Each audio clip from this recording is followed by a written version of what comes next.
ഇന്ന് നമുക്കേ ഒരു തേങ്ങാച്ചരടാം. നമുക്ക് എങ്ങനെ ഉണ്ടാക്കുന്നത് നമുക്ക് നോക്കാം. നല്ലെണ്ണ ഒഴിക്കുവാണേ. ഇച്ചിരി ഉണ്ടാക്കുന്നുള്ളൂ കേട്ടോ, കുറച്ച് മാത്രം. നല്ലെണ്ണ ഒഴിച്ചിരിക്കുന്ന ചൂടായി വരട്ടെ. എണ്ണ ചൂടായിട്ടുണ്ടേ. കടുകിടാം. കടുകിട്ടു.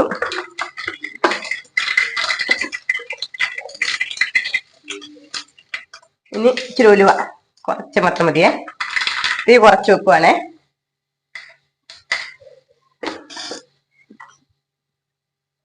തീ കുറച്ച് വെച്ചിട്ട് വെളുത്തുള്ളി ഇട്ടു.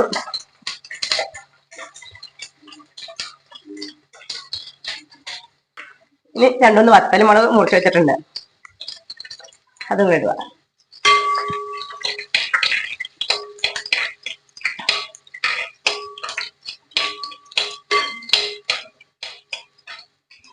അതൊന്ന് മൂത്ത് വരുമ്പോഴത്തേക്കും നമുക്ക് തേങ്ങ ഒന്ന് ചെറുതായിട്ടൊന്ന് ചൂടാക്കി എടുക്കാം.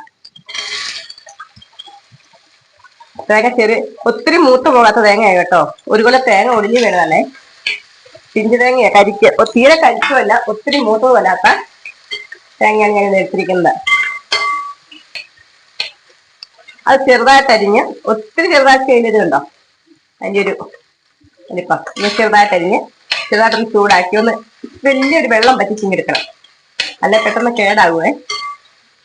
അതുകൊണ്ടൊന്ന് ചെറുതായിട്ട് വെള്ളം പറ്റിച്ച് നമുക്ക് ഇളക്കി ഒന്ന് വെള്ളം പറ്റിക്കാം. ആ കൂടെ ഇഞ്ചിയും കൂടെ ഇടാം. നോക്കേ, അരിഞ്ഞ് വെച്ചിട്ട്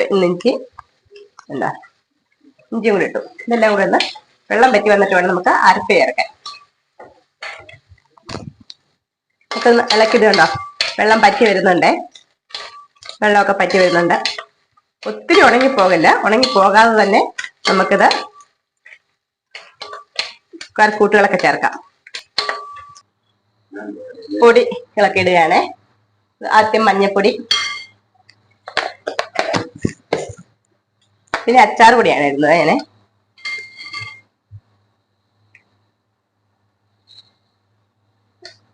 അച്ചാർ പൊടി,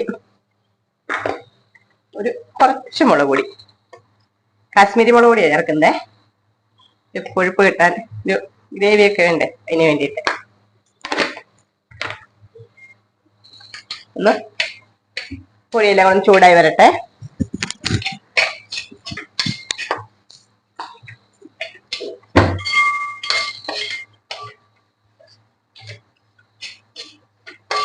ഉപ്പിടാവേ. ഉപ്പ് ആവശ്യത്തിനുള്ളത് ചേർക്കാം. ഒരു നല്ലപോലെ വേണം കേട്ടോ.